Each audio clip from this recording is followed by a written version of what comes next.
All right, folks, this is what you're doing on Sunday if you're a Beatles fan. Beatles fan, big show, pay attention, big show, Beatles fans. This is it.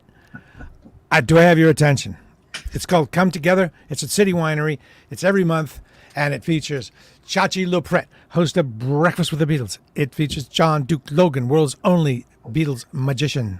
And this time it's going to feature Corin Ashley, who is a multi-talented superstar. And I'm guessing he's going to be performing music. I guess that's going to be your function this time, right, Yeah. Corin? Amongst my multi-talents, music is definitely the best one. Okay, and this month we are celebrating Ringo's birthday and that historical event where John met Paul. It's kind of a 2-for-1, and it'll have the usual shenanigans, including prizes and the great food at City Winery and the great wine at City Winery. And I'll be your MC and hang out and meet and greet you and prizes. Oh, and the magic, of course, which will blow your mind. And I always have great music. Now we're going to get down into the details of this month's thing. And right away, I want to tell you to get the tickets, go right to City Winery, and it says shows, and go to the show. It's just on the 14th Sunday, so it's easy to find. Get your tickets. It's a low-dose show. Is it free parking on Sunday? I don't know. Yes, meters, yes. Okay, so now we have something for you to do. It's cheap. Parking is cheap. You have no excuse to yourself. Get your butt out of the chair and do something. You'll be glad you did. You'll feel good about yourself. Right, Chach? That is correct, Bradley J. Thank you for having us again. John Logan, Beatles magician on America's Got Talent. He worked with the Patriots on their winning seasons magically. And John and I, along with our executive producer, Stephanie and Bradley J., and we always welcome a musical guest, and we brought him back. This is the second time on our stage. He is such a fantastic artist, musician, a great personality, beloved by musicians everywhere. I just saw him on a list of another gig coming up for Ducky. We'll deal with that and talk about that. But this show is very historic, and I'll tell you why, Bradley, and everyone on our panel and everyone watching. July 6, 1957, John Lennon was introduced to a young man by the name of Paul McCartney. He came to an event at the church where John and the Quarrymen were performing. Ivan Vaughn, Paul's boyhood friend who has the same birthday as Paul, said, I want you to meet John, this friend of mine. And he met him at this village fete that they had. And Paul was impressed with John because at 16 he was drunk. And he was singing songs but making up lyrics because he couldn't remember the lyrics. And John was impressed with Paul because, well, he had a guitar with him. He looked like Elvis, and he could play 20 Flight Rock, and he knew the words. And so that began the friendship. Now, the connection with our show, as you know, guys, every show we usually have a special guest on Zoom from anywhere in the world. We've had May Pang, we've had Rogue Best, the brother of Pete Best, son of Neil Aspinall. We've had a bunch of people from all over the world, and this one is very, very special because live from Liverpool will be Rod Davis. Now, Rod Davis was on stage on that flatbed truck with John. He was in the Quarrymen, and he's going to zoom in live from Liverpool and share those memories with us on that day when Paul McCartney was there. So that is amazing. I am trying to show a picture of what you're talking about here. Window right here. Let's see. Do I have it together enough to do that? Okay.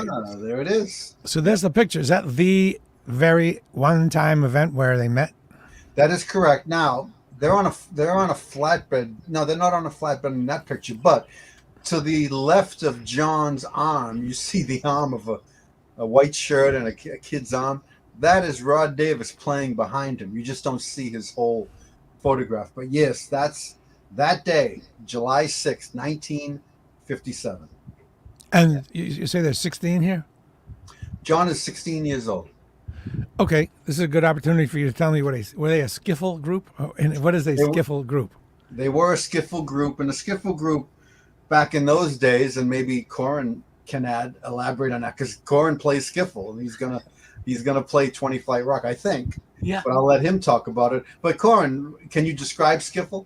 Well, I think the main thing about it is that it was really music that was easy to play on cheap homemade instruments, and so it's like one of the first popular music forms in England, with like a lot of American folk and country roots.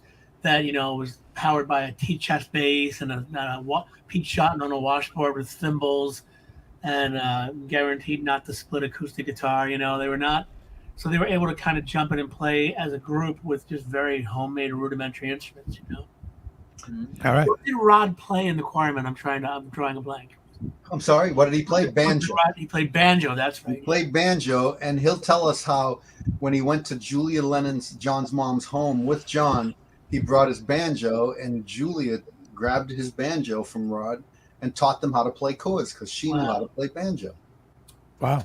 But it's an interesting time frame there, and all hail Ivy Vaughn for making this whole thing happen, right?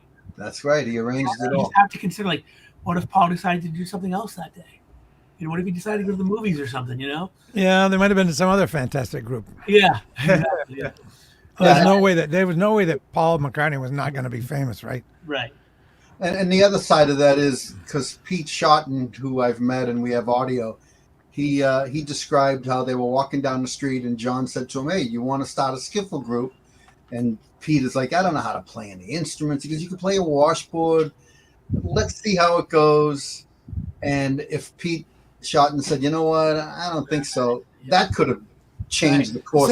So skiffle, you use rudimentary instruments, but is there anything in the structure of the music itself that makes it skiffle? Well, I mean, I think specifically it's in England the big guy was Lonnie Donegan, but there was like songs like Freight Train and these early folky kind of Americana songs, and then the feel is very much like defined by a T-chest bass going doom doom doom doom. So it's always a two feel pretty much, and pretty up tempo, But I think it's fascinating that on that day, the skiffle was the entree to how they could actually get into playing music in a group setting at all. But then as soon as you met Paul, it's like immediately that rock and roll thing, like the guy who knew the words of 20 Flight Rock, that opened the whole door to everything else, So, Corin, while we're speaking to you, I have something I found online about you. I got to make sure it's the right person. Do you are you the bride whisperer? I am. Okay, because I didn't know. I might have your hair looks different. Your hair looks combed in that one. He looks different all the time. It's like Einstein-y today. That's very So I didn't know if it was you, and I didn't want to go saying all the stuff you did. No, I own a company called Murray Hotel. We book music for corporate events and weddings, and it's so all summer I'm playing like 3 or 4, 5 or 6 hour events every week. Vermont, Maine, New England. Wow, that's all over the place. That must be grueling, but you must make a crap load of money just in those 6 months, and then the poverty sets in for the winter. Wow. But it's an amazing thing. I mean, I'm very grateful to actually get to make a living playing music. I don't always get to play music I love. I often get to play music that's kind of adjacent to music I love. But I play in like a big 9-piece dance band. And we do everything from Sam and Dave to Beyonce and. I don't want to take away from the whole point of this, segment, which is to go to see the Come Together show at City Winery at noontime on Sunday the 14th. But what's the most popular wedding song? Give me 2 or 3 ones that you're just so cringy. Do you have to? Well, I don't cringe, but I think a lot of musicians are really burnt out on things like Brown Eyed Girl, but that is the people song. As soon as the people hear that song, they are going to get up and go woo and move to the dance floor. And Really? How can you not enjoy that? I never would have guessed. What's another one? Dancing Queen is a perennial favorite. September, Earth, Wind and Fire, which is if you're playing with a horn section, that sounds amazing. Any Black Sabbath or stuff like that? I'll stick a Parkin version of Paranoid. But, Corin, how about Electric Slide, The Hustle? Do we have you playing this thing? That's more a DJ thing than a live band thing. But I have seen the Electric Slide spontaneously break out to other songs at weddings. Okay. And what's interesting is now, you try to mix in some top 40, and it's usually things like it's very crossover, like Dua Lipa or Lizzo is huge. What's happening recently is people have really gone off Bruno Mars for some reason. They've just heard it at so many weddings. All the weddings, like, please, no more Bruno Mars. Last year was the year of every bride using a Taylor Swift song to walk down the aisle at the ceremony. Yeah. Is there any trend? You can't answer this probably because you'll lose your business, but I don't answer this. I just wonder if there are any trends in weddings that you wish, oh my God, they would stop. There's certain things, like, I'll go ahead and say what bothers me. I went to a wedding and everybody had to make some goofy ass entrance to some, they had to have a song and it's like, look at me coming. You know what I mean? Yeah. Come on. What about? I think part of what's allowed me to do this job for over 20 years is I have a very high tolerance for. I'm really into the moment. I'm like, my vibe is that I'm there to serve the event. Yeah, of course, that's true. And I kind of find I've spent so much time playing original music and pursued that as hard as I could for years and years and years, and I still the love of my life is to write songs and play original music. But at a certain point, there's no way of getting around the fact that it's slightly egocentric. And at a certain point, you're on stage going, look at me, mommy, look at me, look what I drew, Right. And this is the opposite of that. This is you're just there to play music to enhance the occasion. So Right. But Corin, like balancing those two things, do you also have to do the when the bridal party comes in one by one, do you do those announcements too? Yeah. Oh, wow. And so you have to get the pronunciation of the last name correct. Yeah. Because I've DJ'd weddings, and that's the worst part. So I'm not intimidated by complex names. I just really make sure I get them phonetically right now. It is like the biggest scary part of the night is saying somebody's name into a microphone, and you might be the only one who gets it wrong. Man, you want to be that guy. And then you got to play their wedding song. God forbid you don't know it.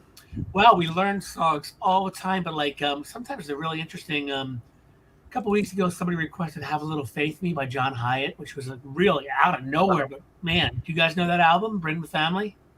Dude, that's an album. It's John Hyatt, Ry Cooder, Nick Lowe, and Jim Keltner. wow. And it was recorded right when it's really sad. John Hyatt was a raging alcoholic at the time, and his wife took her own life. He lost his record deal, and he had $4,000 in the bank. And he went in to do supposedly a demo, and he called on Keltner, Ry Cooder, and Nick Lowe's friends to help him out. And they made this amazing album. It's all live to 24-track. Incredible ensemble playing. Well worth it. I think John Hyatt just played the City Winery. He did, yeah. He did. Oh, really? And then after that, they did like a little super group, Warner Brothers super group called Little Village that didn't have quite the same. They tried to kind of codify it and make it like a Traveling Wilburys thing, and it just didn't quite work, Huh. Back to the event. This is fun, but Let's talk about the Beatles. we got to get talking about the Beatles and the show. What do we got for prizes this time, Chachi? Well, Do you know I yet? would like People I'd like to just pause to announce Hi. There she is. look at that beacon of Yeah, she awesomeness right there. That's Stephanie LaPrette, folks. That is the executive producer of this show.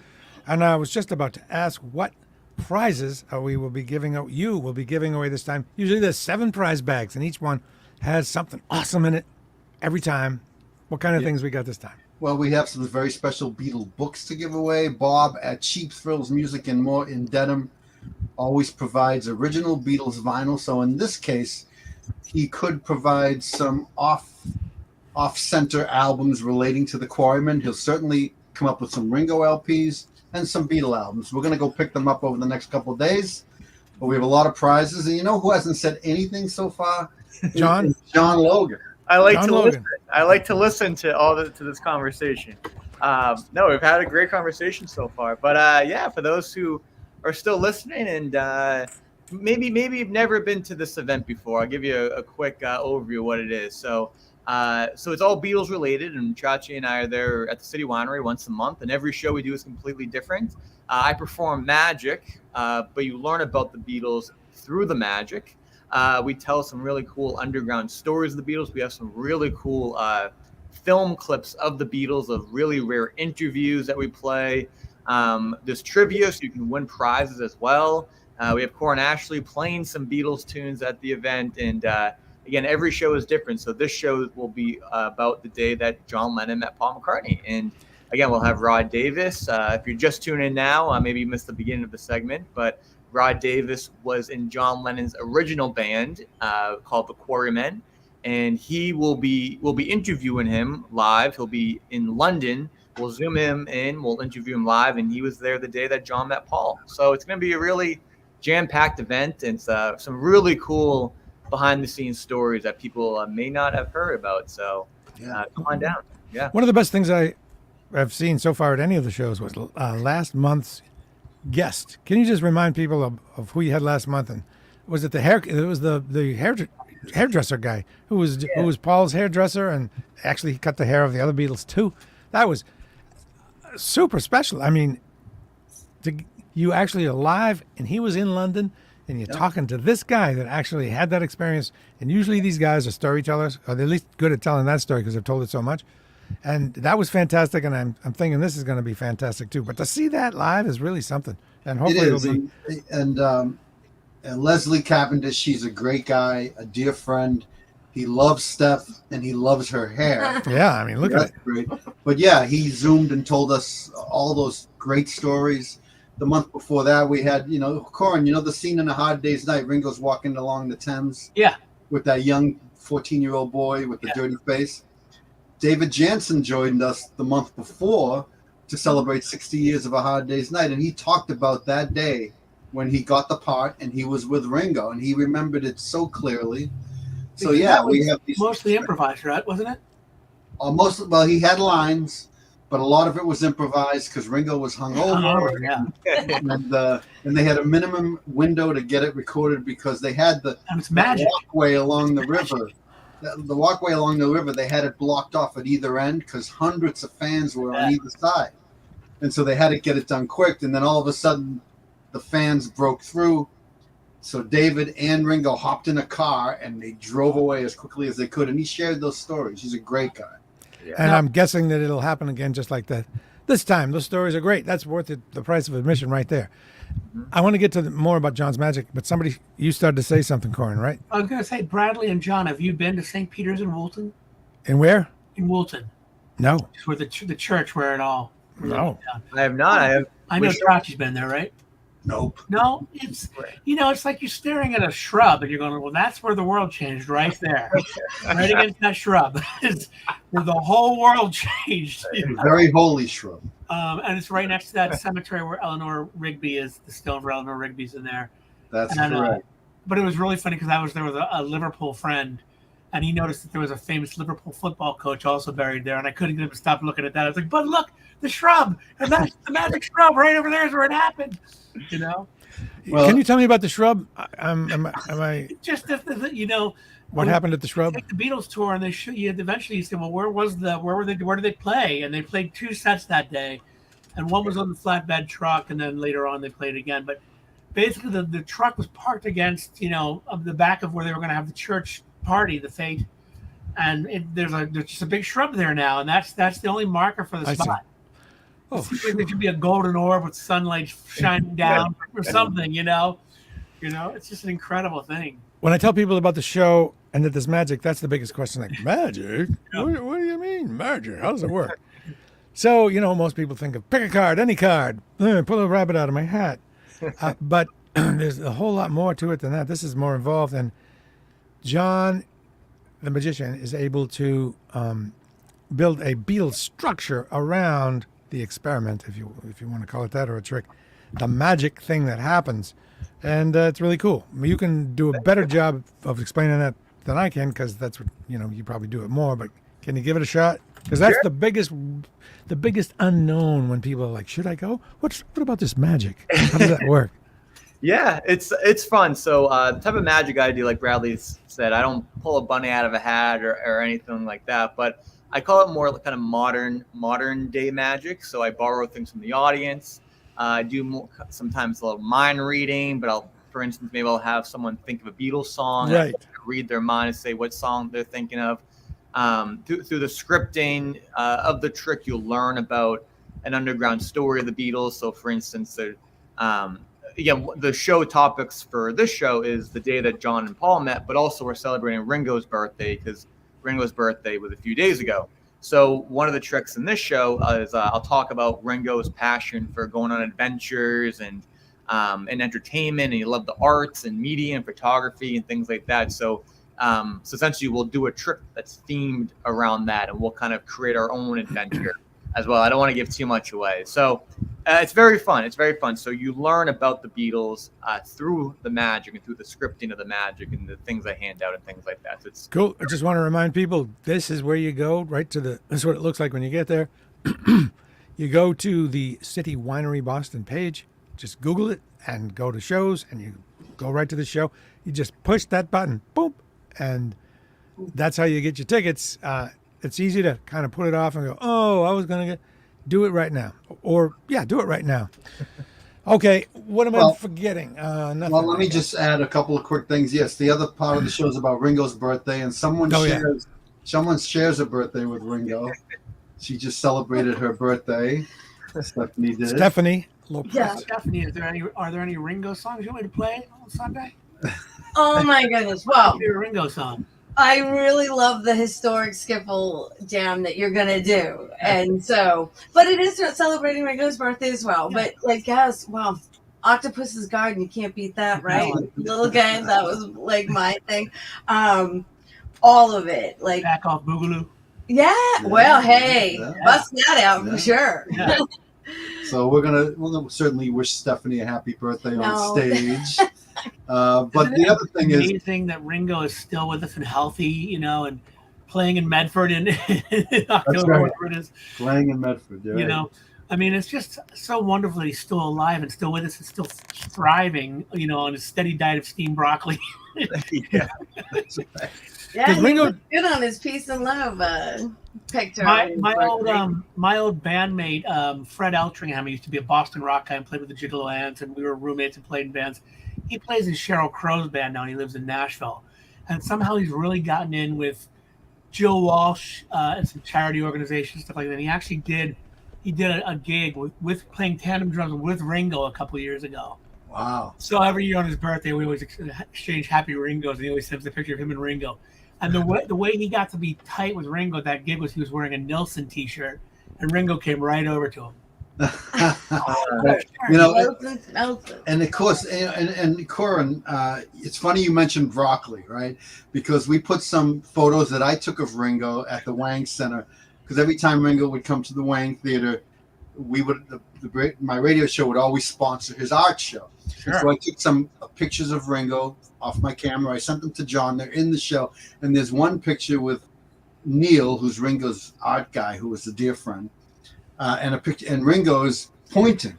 So I sent Neil the picture yesterday. I said, Neil, you're in the background laughing. I took this picture. Ringo's pointing. Do you remember what he's pointing at? And he replied, broccoli. Apparently that's one thing. He eats it every day. It's the rumor, Wow. That's funny.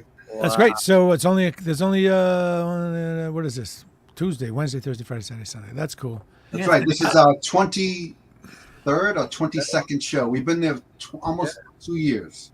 Every month. 23, yeah. And so the last thing I'll tell you about is our relationship with the Quarrymen goes back many years. They played the Regent, they played the Hard Rock, and I sponsored the tour in New England, interviewed them all, had them on my show. There's pictures in the show. And as a gesture, they recorded a song/sound collage a la Revolution Number 9, and it's called Revolution Number 6 Chachi Chachi. They put it out on CD. There's the cover. My name's along the top. You can't really quite see it there. That's cool. But it is on iTunes, available for purchase. It's called Revolution 6 Chachi Chachi, and it's a sound collage of Ringo laughing about my name, me. John, you heard it. What did you think? It's awesome. It's very catchy. It really is. It is. And we're going to play some of it. Warm for sure. Chachi Chachi. So we're going to play that, a little bit of it on Sunday. Yeah. So, folks, if you're a Beatles fan, this show goes really deep. You're gonna learn stuff and be entertained by stuff that you just didn't know you were gonna find out. It's super duper cool every time. I love it. And don't worry if you don't know any Beatles trivia, because I don't either.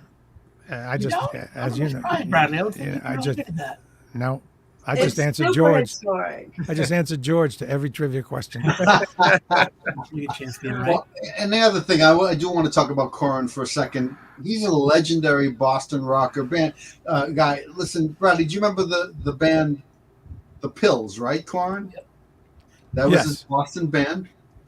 And Uh-huh. and then just a bunch of years ago, you invited me to Common Ground in Cambridge, Yes, where you did what, Shabby Road or something? Yeah, we did. We did a under rehearsed run through of the entire Abbey Road album, start to finish, and it was me and Tom Appleman and Baxter Hall, and you played Anvil on Maxwell. Maxwell. What was the name of the event? Shabby Road. Shabby Road, yeah. Shabby Road. But not too much to get, you don't want to ruin the spontaneity.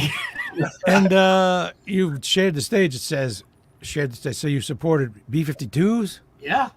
and Jimmy Cliff, a wide range of people. Jimmy The Cliff, Pills B-52s, basically- Al The Cooper. Pills were around in like the late 90s, early 2000s. And I think we played with every alternative rock band that had a number in their name. We played with Blink-182 and Matchbox 20 and 311 and Sum 41. Any band that had a name. So the B-52s had to be in there, Here's a question. Is it easy to write a song or hard? I love writing songs. What's hard is finishing a song. I had, and Paul's actually talked about this too. You just have ideas all the time, and it's so easy to just throw them in your phone, and then to actually see a song through and finish it can be quite daunting. Well, to know when it's not necessarily like if you're running a race, you know where the finish line is. With a song, you don't know when it's done. Is it done? I don't know. Should I Well, diddle around with it some more or not? a good kind of example of that is for my 40th birthday, my wife and my good buddy from Liverpool booked Studio 2 at Abbey Road for me for 12 hours. And, so I had to finish a couple songs for that, right? And, of course, you walk in there and it's overwhelming and you can just spend the whole day just going, oh, But meanwhile, it's an incredibly expensive studio and you're there for 12 hours and you want to get something done, And we got 3 songs tracked that day, basically lead vocals, drums, bass, guitar, and piano.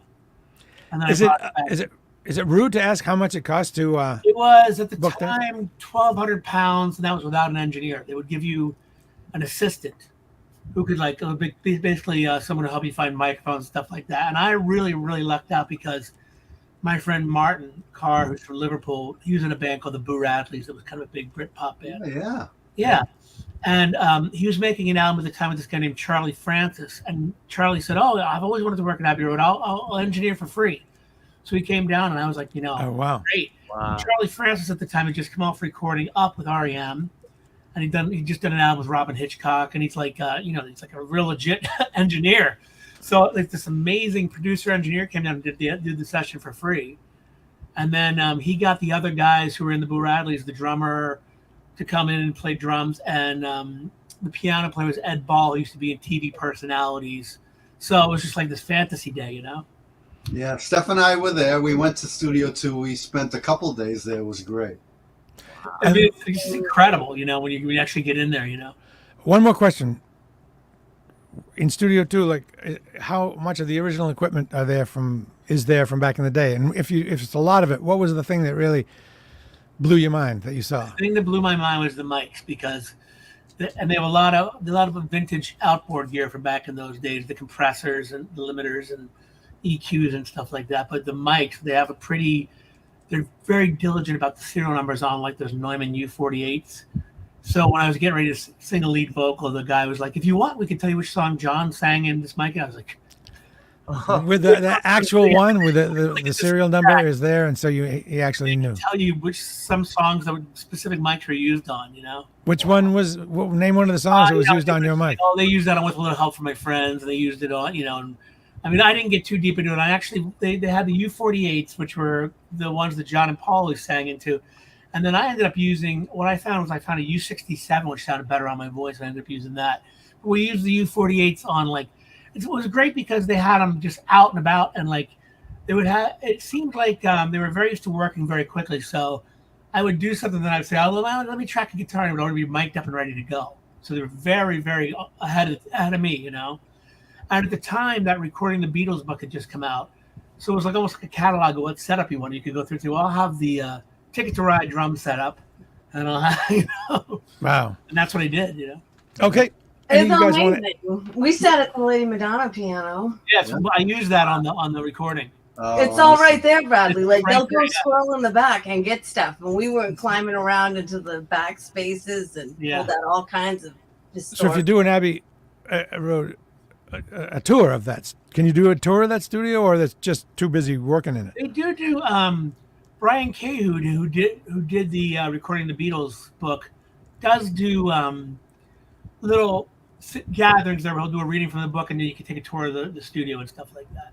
Yes, Time is money. that's right. Yeah, It is a very active studio. But the funny thing was, when we actually booked the studio the night before the session, I had to call, and I said, I've been there a few times and like stared from the outside, but how do you actually get in? And they were like, you just walk in. It's just a studio. And I was like, just walk in all day. They're like, no, it's a business. You just walk right in, But we had to. It was funny because we had to load the gear in down to this little alleyway that goes into the back of Studio 2. And I was thinking, Mal Evans wheeled stuff down this alleyway 1,000 times, Yep, that's It's crazy. kind of an honor to load in through Mal's alley. well, those are great stories, and I can't wait to see you perform, and maybe you'll tell one of those little stories on stage between the songs or something. We're honored to have you on board. I'm looking forward to seeing you guys. Anybody Yeah. want to add anything, Stephanie? Yes, a couple of Chachi? things. Yes. Are we doing anything this Thursday night? Mhm. Oh yeah, Yes, we are. yeah. I forgot to tell you, Chachi is the co-host of a tremendous karaoke night at City Winery, and he's chosen a controversial song to sing. He's going to need some helpers, and I'm going to help him. Now, But, Corin, it's called Bradley Oakey, Vino and Vocals. Love it. I love It's that. Bradley's second time. He's going to be there every month of his karaoke, and he has a great. There's been no talk of every month, so I just want to make that clear. Okay, well, I'm hoping that it is because I like to sing. Okay. If you don't mind, I would love to mention, you mentioned a little bit, Chachi, a really great local record producer named Ducky Carlisle, who worked on all my albums, but he also worked with Sal Baglio a lot. He passed away last year, and he was a real good friend of mine and a major Beatles freak. I mean, just huge. And a giant Wings freak. And all my stuff I always started like at Abbey Road or at Q Division, and then I would take it to Ducky's house. He had a basement studio, and that's where he would tinker with it and add all sorts of sound effects and stuff and mix it. He passed away last year, and on August 11th, we're doing a remembrance for him at Brighton Music Hall, and it's a pretty great bill. It's myself, but Mike Viola is going to play, and Blue, and Sal is going to play, and Barrett's Whitfield, and the Incredible Casuals, and we're all just going to get together and tell Ducky stories. He was kind of a madman in the best possible way. And so we're all going to get together and show some videos of Ducky and tell some old stories and play some of his favorite songs. He was also a giant Mott the Hoople fan and Sparks fan. So we'll try to throw some of those covers in. NRBQ he loved. So we're going to try to play some of his favorite songs and some songs that he recorded too.